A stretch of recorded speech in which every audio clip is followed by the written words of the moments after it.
Prince Obinna, you stand accused of fathering the children of these maidens. What do you have to say in your defense? Obinna looked at the maidens, then at the elders.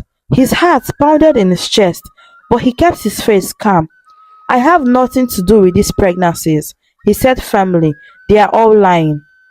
A murmur swept through the hall. The maidens looked up, their eyes widened with disbelief.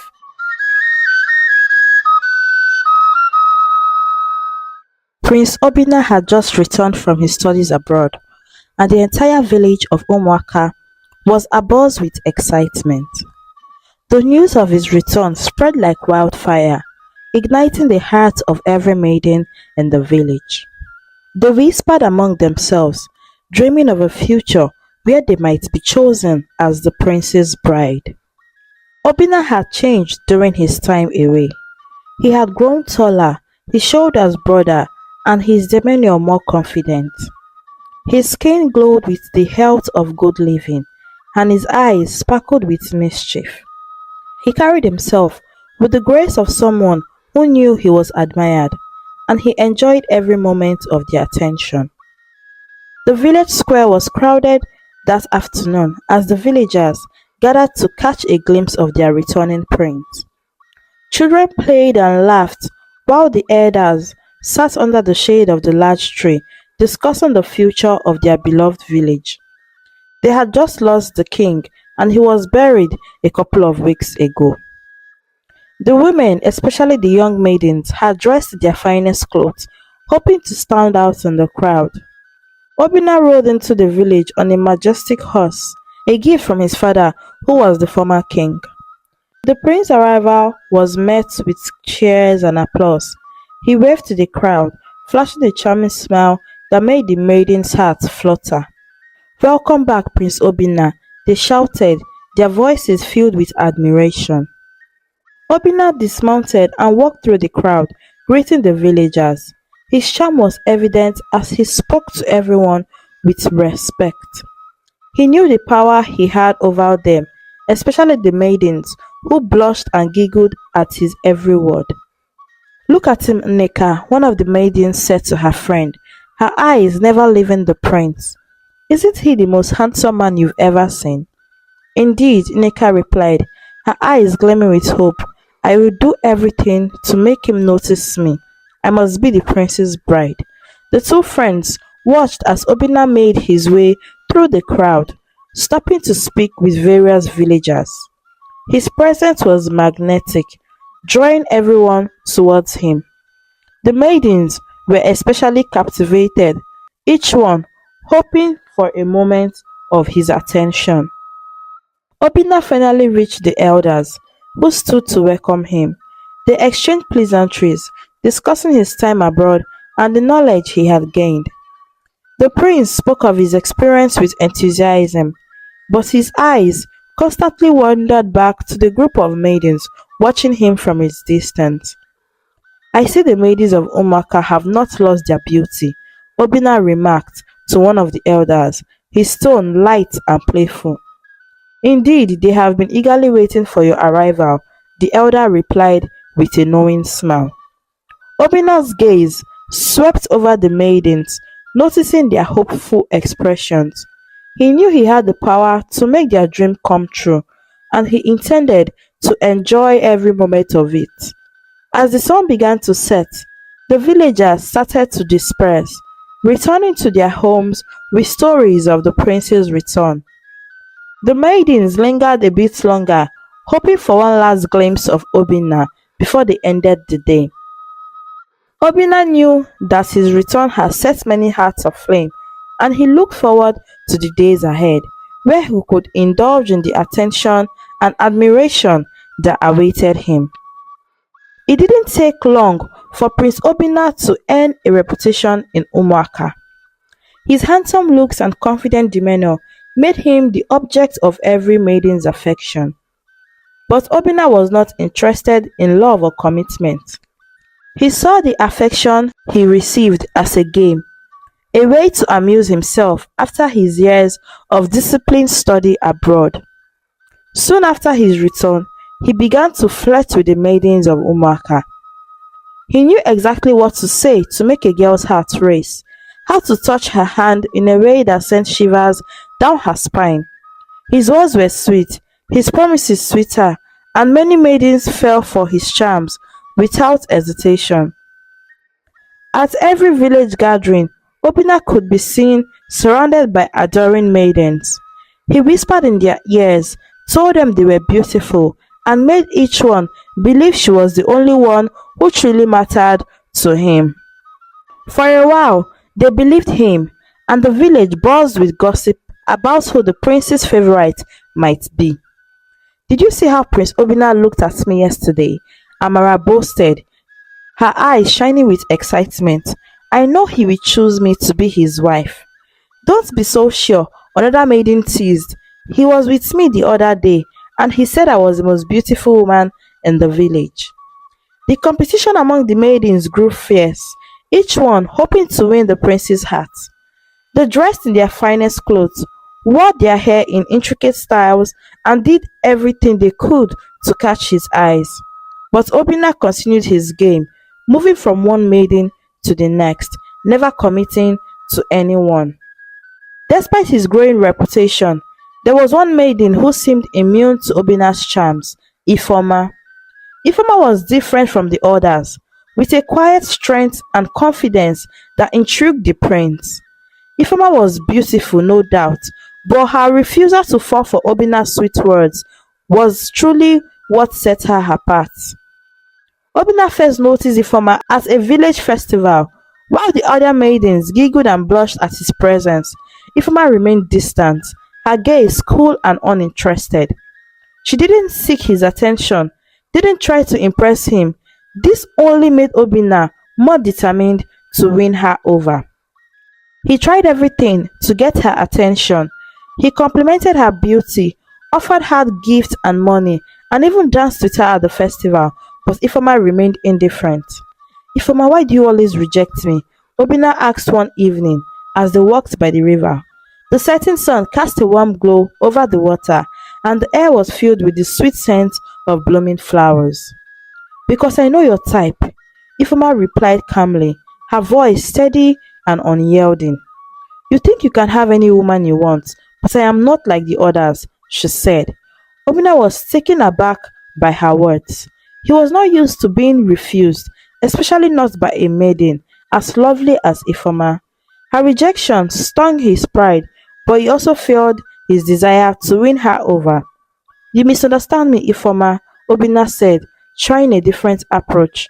I only want to get to know you better. But Ifema was not easily fooled. She had seen how Obina treated the other maidens, how he toyed with her feelings, only to move on to the next. I know exactly who you are, Obina, she replied, her eyes meeting his without fear, and I will not just be another one of your conquests.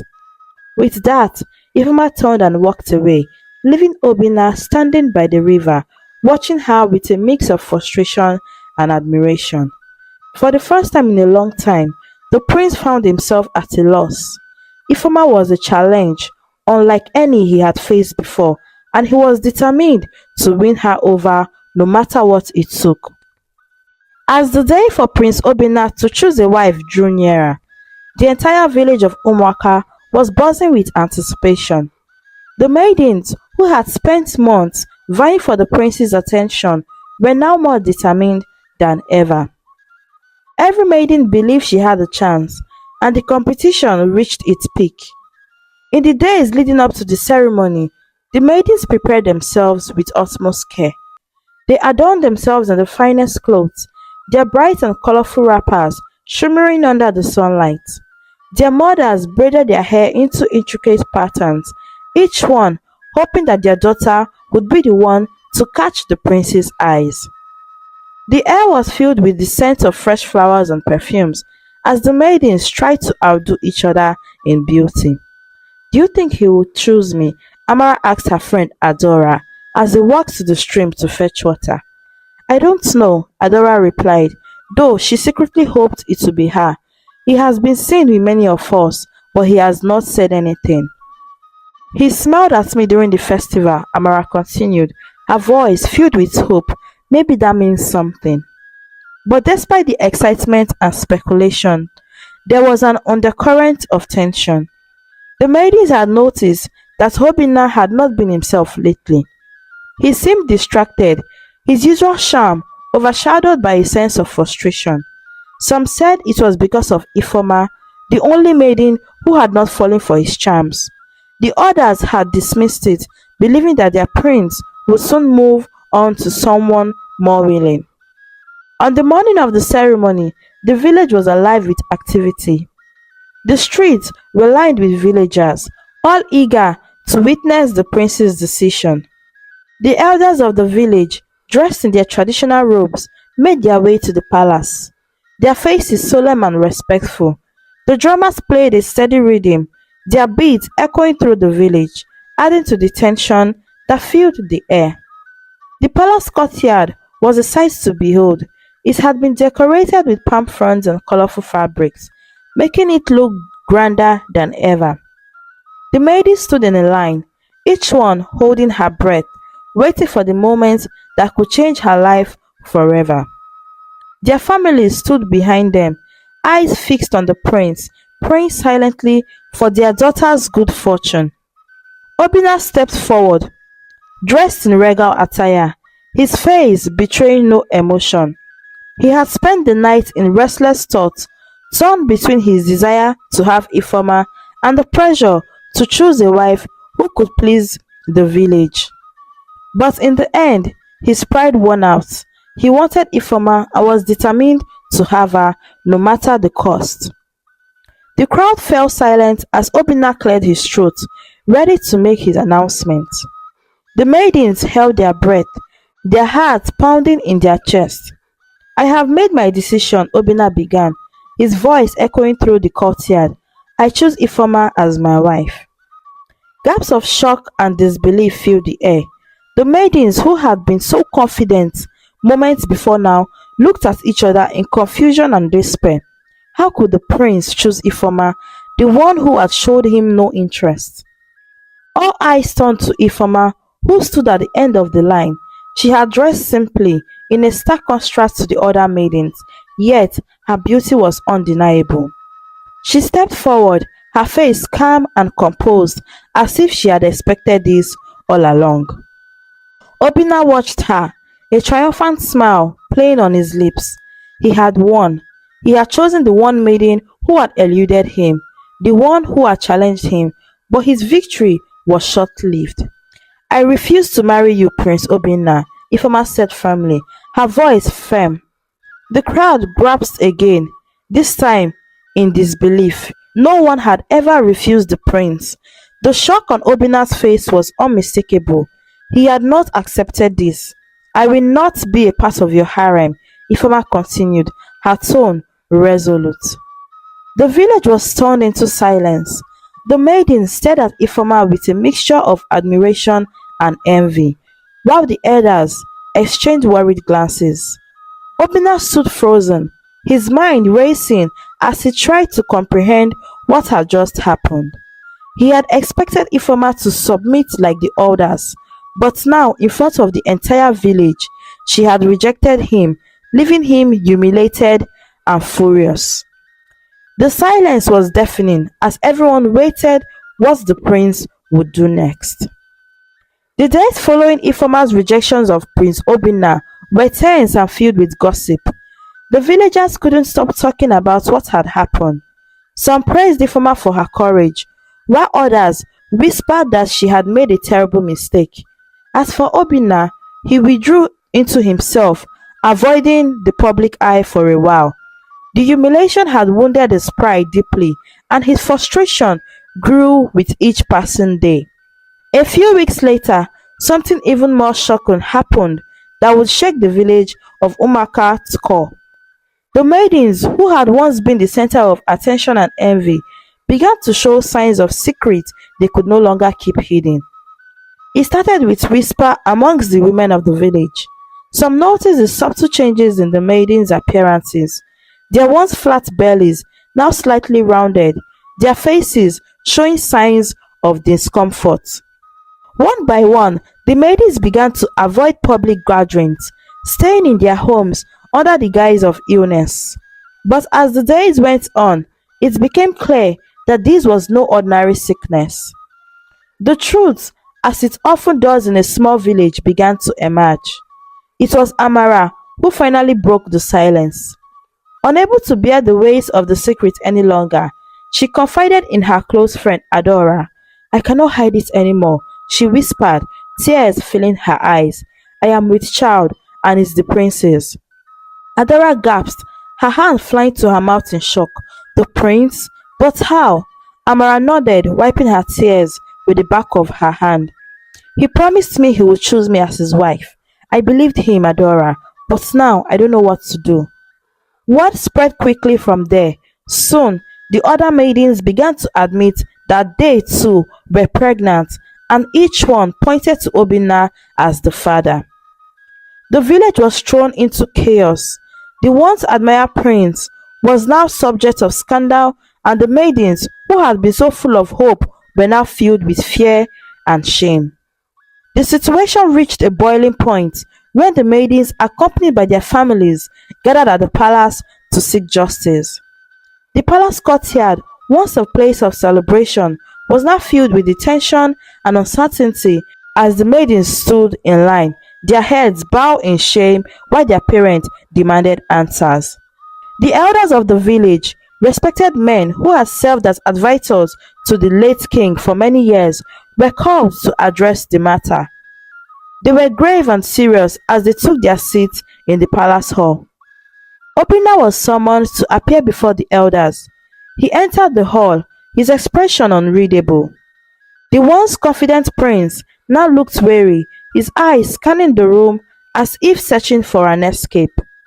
"Prince Obinna," the chief elder began, his voice stern, "you stand accused of fathering the children of these maidens. What do you have to say in your defense?" Obinna looked at the maidens, then at the elders. His heart pounded in his chest, but he kept his face calm. "I have nothing to do with these pregnancies," he said firmly. "They are all lying." A murmur swept through the hall. The maidens looked up, their eyes widened with disbelief. They had expected many things, but not this outright denial. "How can you say that?" Amara cried out, stepping forward. "You were with me, Obinna. You promised you would marry me." Obinna shook his head, his expression cold. "I made no such promises. You are mistaken." The other maidens began to speak up, their voices rising in desperation. "You were with me too. You said you loved me. You said I was the most beautiful woman in the village. How can you deny what you did?" The elders exchanged troubled glances. This was not a situation they had ever imagined dealing with. "Enough!" the chief elders called out, raising his hand for silence. The hall quieted, though the tension remained thick in the air. "Prince Obinna," the elder continued, his voice low and firm, "you have been accused by these maidens. Denying it will not make this problem go away. If you are truly innocent, then how do you explain what has happened?" Obinna was at a loss for words. He had not expected the situation to spiral out of control like this. He had thought his denials would be enough to silence the accusations, but now he realized he was cornered. The hall remained silent, all eyes on Obinna as they all waited for his response. The truth hung heavily in the air, demanding to be acknowledged, but Obinna, in his desperation, refused to admit it.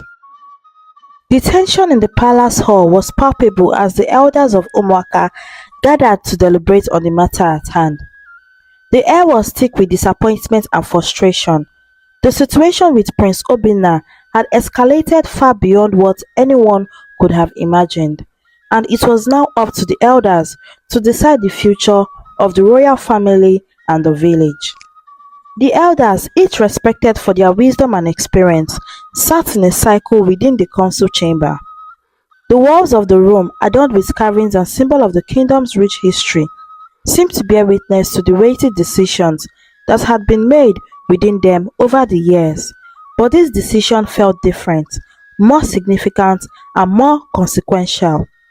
The chief elder, Elder Anozie, A man whose age had brought him wisdom and a deep sense of responsibility, was the first to speak.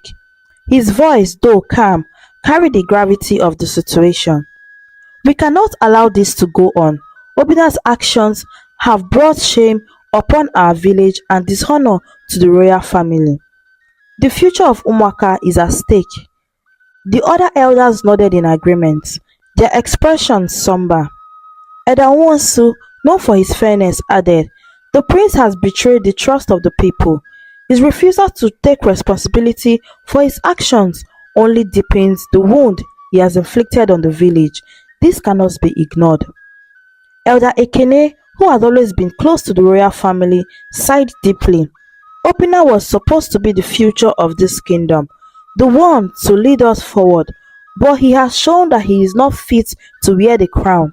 His behavior is reckless and it endangers the stability of our village and that of our maidens.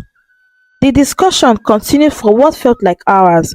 Each elder expressed their disappointment, recounting the many ways in which Obina had failed in his duties, not just as a prince, but as a man.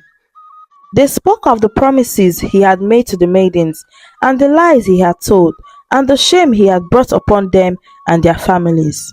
"We must think of the future," Eda Anozie said after a long silence. "The people need a leader they can trust, someone who will uphold the values of this kingdom.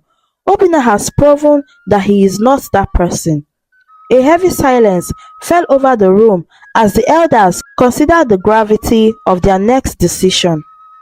Stripping Obinna of his title would be unprecedented, but they knew it was necessary. Finally, Chief Elder Anozie spoke the words that everyone in the room had been dreading. "It is with a heavy heart that I suggest we strip Obinna of his title and responsibilities. He is no longer fit to be the heir to the throne, to be our future king, and to lead us." The other elders nodded in agreement, their faces set with determination. They knew that this decision, while difficult, was the only way to restore honor to the royal family and ensure stability of Umuaka Kingdom. "But who will take his place?" Edawonsu asked, voicing the question that was on everyone's mind. Chief Elder Anozie paused for a moment before answering. "Chibuzo," he said finally, "Obina's younger brother has shown himself to be responsible and humble, wise beyond his years. He has the respect of the people and the character needed to lead his kingdom. He is the rightful heir to the throne." The elders exchanged glances, nodding in agreement. Chibuzo had always been the quieter, more reserved of the two brothers, but he had earned the admiration of the village through his actions. He had often been seen helping the villagers, listening to their concerns and offering solutions. Unlike his brother, Chibuzo did not seek attention or power, he sought only to serve. "It is settled then," Elder Ekene said, his voice filled with a sense of finality.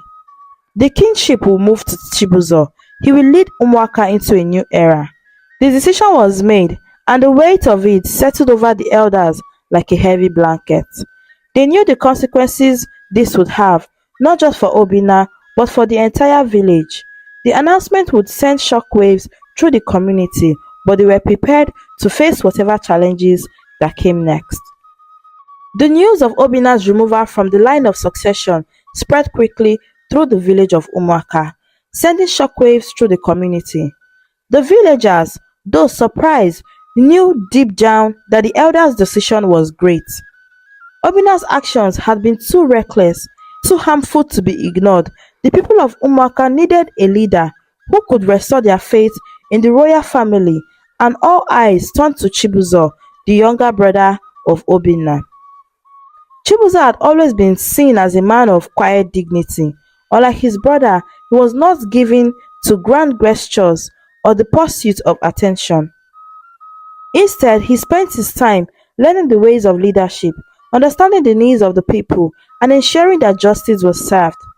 His humility and sense of responsibility had earned him the respect of both the elders and the villagers, who saw in him the qualities of a true king.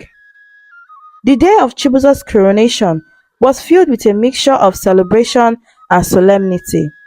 The village square was adorned with colorful banners, and people of Umuaka gathered to witness the event. The atmosphere was different from what it had been during Obina's time. There was a sense of hope, a new beginning that would lead the village into a brighter future. The elders, dressed in their ceremonial robes, led Chibuzo to the throne. The crown, which had once been meant for Obina, was placed gently on Chibuzo's head.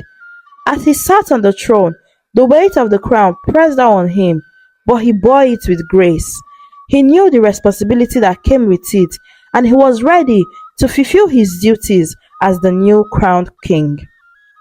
The villagers watched with admiration as Chibuzo stood to address them. His voice was calm and steady, filled with the wisdom that had always defined him. "My people," Chibuzo began, "I stand before you today not just as your king, but as a servant of Umuaka. The trust you have placed in me is a great honor, and I must promise to lead with fairness, humility, and wisdom." The crowd erupted in cheers, their faith in their new king evident in their joyful expressions. Chibuzo allowed the moments to sink in, but he knew there was one more announcement to make, one that would solidify the future of the kingdom. As the cheers began to subside, Chibuzo raised his hand for silence. The villagers quieted down, curious about what their new king would say next. "There is another matter I wish to address," Chibuzo continued, his gaze sweeping across the crowd, "a matter of great importance to both me and the future of Omaka." The villagers leaned in, their curiosity piqued. Chibuzo took a deep breath, knowing that his next words would change the course of his life and the life of another. "I hereby announce Ifeoma as my queen," King Chibuzo declared, his voice firm and clear. A collective gasp rose from the crowd. The announcement was unexpected, yet somehow it felt right. Ifeoma the maiden who had refused Obina was now being chosen by the new king. She had admired Chibuzo for a long time, and it was a decision that spoke about Chibuzo's character, his ability to see beyond superficial beauty and value the strength and integrity that Ifeoma had shown. As the villagers processed Chibuzo's announcement, all eyes turned to Ifeoma, who stood among the crowd. Unlike the day when Obina had chosen her, there was no shock or surprise on her face. Instead, there was a calm acceptance, as if she had known this moment was coming soon. Ifeoma had always been strong-willed and independent, qualities that had set her apart from the other maidens. Her refusal of Obina had not been out of pride, but out of deep sense of self-respect. She had seen through Obina's charm and recognized the flaws beneath. But Chibuzo was different. He was a man of integrity, a man who valued the qualities that truly mattered in a partner. The villagers watched in anticipation as Ifeoma stepped forward, her movements graceful and sure. She met Chibuzo's gaze, and in that moment there was an unspoken understanding between them. Chibuzo had chosen her not just for her beauty, but for her strength, her wisdom, and her ability to stand firm in her beliefs. "I accept King Chibuzo," Ifeoma said, her voice steady and clear. "I will be your queen, my king." The crowd erupted in applause, their approval evident in the smiles and cheers that filled the air. The union of Chibuzo and Ifeoma felt like the dawn of a new era, one that promised prosperity and peace for Umuaka. As Chibuzo took Ifeoma's hand, leading her to stand beside him on the throne, the villagers continued to cheer, their joy palpable. The new king and queen, united by their shared values and mutual respect, were a beacon of hope for the entire village. The once proud Prince Obinna, who had basked in the adoration of the village and revelled in his own charm, now found himself facing a stark bitter reality. Stripped of his title and all the privileges that came with it, Obinna was no longer the heir to the throne, no longer the golden child of Umuaka. He was just another man, a random villager, a built one burdened with the consequences of his actions. The day he left the palace was somber. There were no grand farewells, no tears from the villagers who once adored him. Instead, there was only weight of disappointment that hung in the air. The villagers watched silently as Obinna, once dressed in fine robes and adored with gold, now wore simple clothing. His head lowered in shame. The grandeur of the palace was behind him, and ahead lay a future that was uncertain and daunting.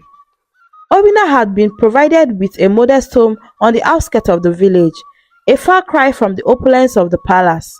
The house was small, with just enough space to accommodate him and his 50 pregnant maidens, who had all followed him there, still clinging to the hope that he would fulfill the promises he had made to them all. The first few days were a blur for Obinna. The reality of the situation had not yet fully set in. The maidens, who had once looked at him with eyes full of admiration, now looked to him with expectations and fear. They were carrying his children, and they believed he would take care of them, as he had once promised. But as the days turned into weeks, the harsh truth began to dawn on Obinna. The life he had known was gone, and with it the resources and power he once wielded. The palace wealth and the comfort that came with this title were no longer his to enjoy. He was now responsible for these women and their unborn children. The weight of that responsibility was more than he ever imagined. The home quickly became a place of tension and despair. The once carefree prince found himself faced with daily struggles of providing for multiple families. There was no servants to attend to his needs, no royal coffers to dip into for food and supplies. Every day was a battle to secure enough resource to feed the growing number of mouths under his roof. The maidens who had once believed they would be queens or at least wives of a prince now found themselves living in a cramped condition. Their dreams shattered. They looked to Obinna for answers, but he had none to give. The promises he had made for them now felt like chains, binding him to a life he was ill prepared for. "I thought you said you would take care of us, Obinna," one of the maidens, Amara, said one evening as they sat around a major meal. Her voice was filled with frustration and fear. Obinna looked down at his plate, unable to meet her gaze. "I didn't think it would be like this," he mumbled, the weight of his choices pressing down on him. The other maidens exchanged worried glances. They had once believed in Obinna's words, and now those words felt hollow, and the reality of their situation became more apparent with each passing day. The life they had imagined with the prince was nothing more than a distant dream. At some point, some maidens started to leave the house and returned back to their families, preferring to suffer alone with their unborn child than to live in that sham of a home. As the months passed, Obinna's struggle grew more difficult. The needs of the remaining maidens became more demanding. The cost of food, clothing and medical care strained the limited resources they had. Obinna found himself working day and night, doing menial jobs that were a far cry from the royal duties he had once performed. But no matter how hard he worked, it was never enough. The villagers who once admired and envied him now looked at him with pity or disdain. The maidens continued to lose hope, and the promises of a bright future with Obinna had turned into a daily fight for survival. They continued to live one after the other, although some who their parents had rejected stayed with him, unable to leave the comfort of the home that they were managing. Their love for Obinna, once felt by his charm and status, began to wane as they saw him for who he truly was, a man who had made mistakes and now has to live with the consequences. Under King Chibuzo's rule, the palace of Umuaka became a place of peace and prosperity. Chibuzo's leadership was a stark contrast to the turmoil that had characterized his brother Obinna's time as the heir. Where Obinna had been brash and reckless, Chibuzo was thoughtful and deliberate. His decisions were guided by a desire to serve his people rather than to elevate himself. Ifomana the queen played a crucial role to this transformation. She brought to her position a natural wisdom and a deep sense of compassion that endeared her to the people. The palace itself became a symbol of this new era. It was no longer a place of opulence and excesses, but a center of administration and services. Chibuzo and Ifeoma made sure that the palace was open to the people. They held regular audiences where villagers would bring their concerns directly to the king and the queen. The transparency fostered a sense of trust and unity that had been lacking under Obina's influence. While life in the palace thrived under King Chibuzo and Queen Ifeoma, Obina lived a life far removed from the luxury he once knew. The lessons he had ignored as a prince now became his reality, and with each passing day, the weight of his responsibilities pressed down on him. The maidens gave birth to their babies. Some had triplets and some had twins. Obina's new life was a struggle, but it was in this struggle that he began to understand the true meaning of responsibility. The carefree days of his youth were gone, replaced by the daily challenges of providing for the women who had once idolized him and the children they had bore. Obina learned to work with his hand, to value the sweat on his brow, and to appreciate the efforts of those who toiled every day to survive. The maidens, who had once seen him as their future king, now saw him as the father of their children, a man who, despite his past, was trying to make amends. It wasn't easy. There were many days when food was scarce, and the weight of his choices felt unbearable. But Obina persisted. He began to form bonds with his children, teaching them what little he had learnt about life, and in doing so, he found a sense of purpose that had been missing from his life as a prince.